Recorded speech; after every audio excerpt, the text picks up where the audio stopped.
Atas nama Bapa dan Putra dan Roh Kudus, amin. Shalom Aleichem bersama Mesia. Selamat berjumpa kembali saudara dengan saya, Archimandrit Roma Daniel Biantoro, Ketua Umum dan Pendiri dari Gereja Ortodoks Indonesia. Kita akan melanjutkan acara kita, yaitu menjawab pertanyaan-pertanyaan yang saudara sudah kirim kepada saya. Tetapi sebelumnya, untuk saudara yang belum, saya mohon untuk subscribe ya. Dan juga untuk klik itu like, serta klik itu tanda notifikasi, lonceng itu, serta untuk share kepada teman-teman saudara sebanyak mungkin. Dan jikalau saudara merasa tergerak untuk mendukung pelayanan ini, saudara bisa mengirimkan persembahan kepada akun bank yang ada di depan itu.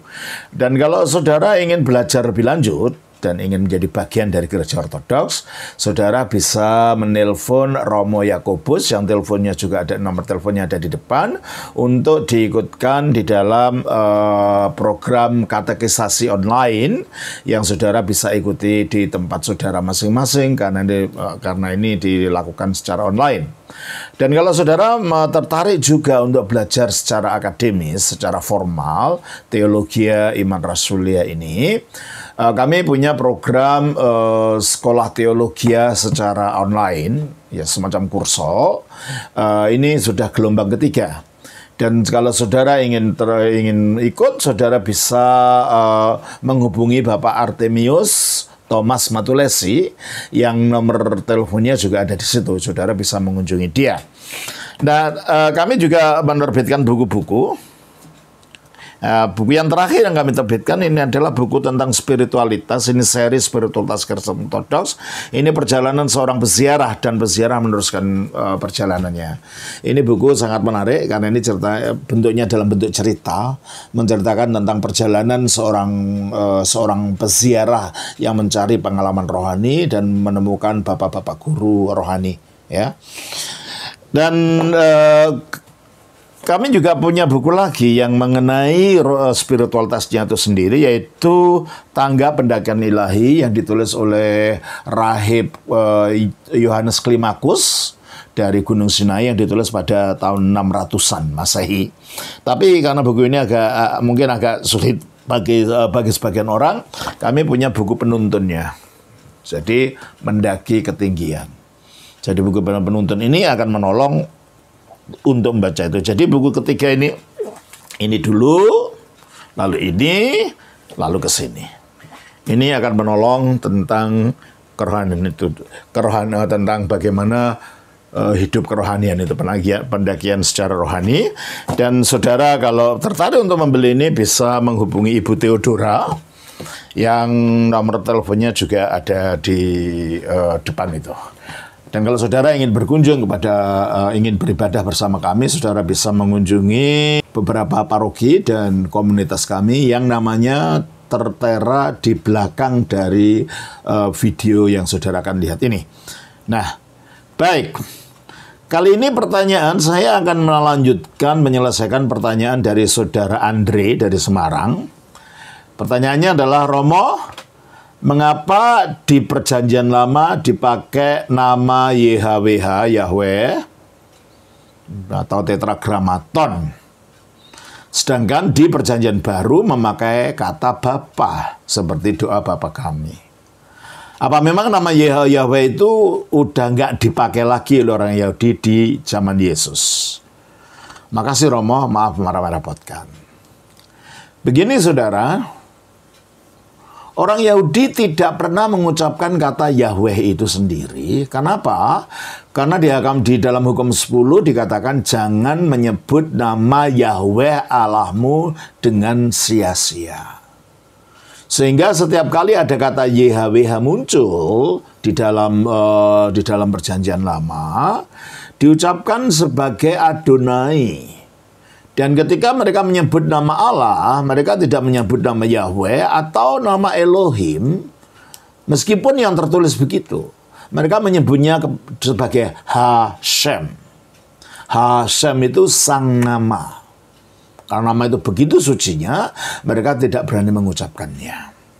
Oleh karena itu nama Yahweh itu memang tidak pernah diucapkan orang Yahudi, baik dalam perjanjian lama itu sendiri, di dalam perjanjian baru sampai sekarang. Yang mempopulerkan itu adalah aliran yang memang aliran Yahweh ini yang mempopulerkan itu, dan itu orang Kristen yang kalau orang Yahudinya sampai sekarang ya tetap tidak menggunakan kata-kata itu. Karena itu adalah nama suci, nama perjanjian dari Allah Israel. Oleh karena itu, dalam perjanjian baru, Yesus pun tidak pernah mengucapkan kata Yahweh itu. Kalau kita lihat di dalam faktanya, dia adalah orang Yahudi. Kalau dia adalah orang Yahudi dan bersama-sama dengan orang Yahudi yang lain, tentu dia akan mengikuti kebiasaan bangsanya. Kebiasaan keagamaan dari bangsa Yahudi yang tidak akan menyebut nama Yahweh. Dia lebih menyebut nama Bapa. Dan itulah yang kita lihat di dalam perjanjian baru. Jadi kalau begitu masalahnya pertanyaannya bukan apa dalam perjanjian baru nama Yahweh sudah tidak diperkenankan lagi. Bukan itu masalahnya. Memang mereka tidak pernah mengucapkan gitu loh. Memang mereka tidak mengucapkan. Di perjanjian baru pun tidak pernah diucapkan itu. Yang mengucapkan dan yang menggembar-gemborkan harus pakai nama Yahweh itu justru orang Kristen modern ini yang cenderung ke Yahudi-Yahudian, ya, aliran ke Yahudi-Yahudian. Itu yang menggembar-gemborkan harus pakai nama ini. Tapi selama 2000 tahun gereja ortodoks ya nggak pakai nama itu. Meskipun kami tahu, gereja ortodoks tahu, memang itu nama Yahweh itu adalah nama di dalam perjanjian lama. Tetapi karena Kristus pun tidak mengajarkan seperti itu, tidak mengharuskan menyebut nama itu, maka selama 2000 tahun sejarahnya gereja ortodoks pun tidak menggunakan nama Yahweh itu sebagai bentuk ungkapan liturgis, sebagai bentuk ucapan untuk menyebut nama Allah itu. Jelas ini saudara ya. Jadi ini masalahnya bukan apakah perjanjian baru tidak mengenal, atau apakah perjanjian baru tidak mengenal itu, ataukah apakah orang Yahudi pada zamannya Yesus tidak pernah menggunakan itu. Orang Yahudi tidak pernah mengucapkannya. Contohnya pengakuan iman Yahudi yang di dalam Ulangan 6 ayat 4. Kalau bunyi literalnya, Shema Israel, dengarkanlah hai orang Israel, YHWH. Nah, kita tidak tahu bunyinya sebenarnya apa, Yahweh kah, Yehuwah kah, kita nggak tahu. Karena itu huruf mati semua. Yahweh itu dibunyikan Adonai. Makanya ucapannya jadi kalau diucapkan secara literal dengan menggunakan apa yang dilakukan oleh orang-orang Kristen modern ini, Shema Israel, Yahweh Eloheinu, Yahweh Echad. Tapi kalau diucapkan secara literal, sebenarnya ya bukan begitu. Shema Israel, dengarlah orang Israel, YHWH Eloheinu, Yahweh Echad. Nah, karena ini tidak diucapkan YHWH itu maupun Yahweh itu, maka orang Yahudi sampai sekarang mengucapkannya Shema Israel, Adonai Eloheinu, Adonai Echad. Dan kata Adonai itu adalah Tuhanku atau Tuhanmu atau ya Tuhan. Oleh karena itu dalam ucapan terjemahannya yang ada di dalam Markus pasal 12 tidak digunakan kata YHWH itu. Kita baca dalam Markus 12 ayat yang ke-29. Jawab Yesus, hukum yang terutama ialah, dengarlah hai orang Israel. Nah itu Shema Israel itu dari bahasa Ibrani. Oke. Tuhan Allah kita. Tuhan Allah kita. Nah, coba kita lihat dalam bahasa Yunaninya. Dalam bahasa asli Yunani apa yang diucapkan ya. Di dalam Markus 12 ayat 29 dikatakan begini. Apokriti o Yesus. Oti proti estin. Berkata Yesus pun menjawab, dan ya, yang pertama adalah Akue Israel, dengarkan hai Israel. Kyrios, nah ini Otheos. Nah, Kyrios itu kalau bahasa Ibrani adalah Adonai. Makanya dalam terjemahan kemudiannya tidak bunyinya dikembalikan ke bahasa Ibraninya, enggak. Yahweh enggak. tapi dikembalikan menurut ucapan yang dilakukan oleh umat Yahudi dalam mengucapkan kata-kata ini. Kyrios o Theos imon, Kyrios Allah kita, ya, Adonai Elohenu, Kyrios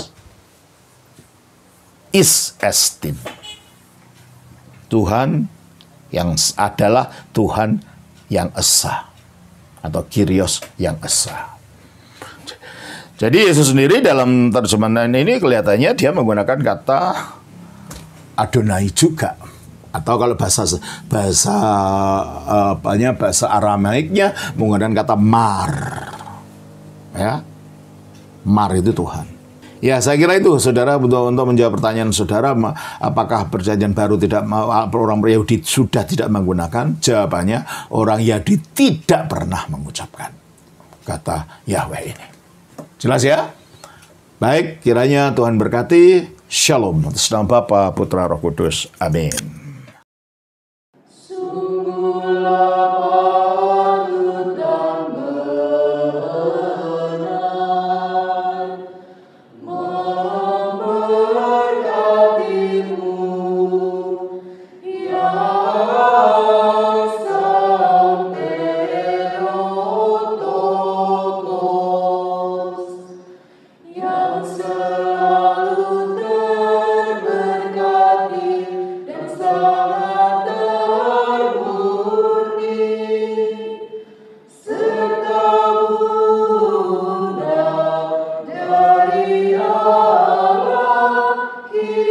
Kita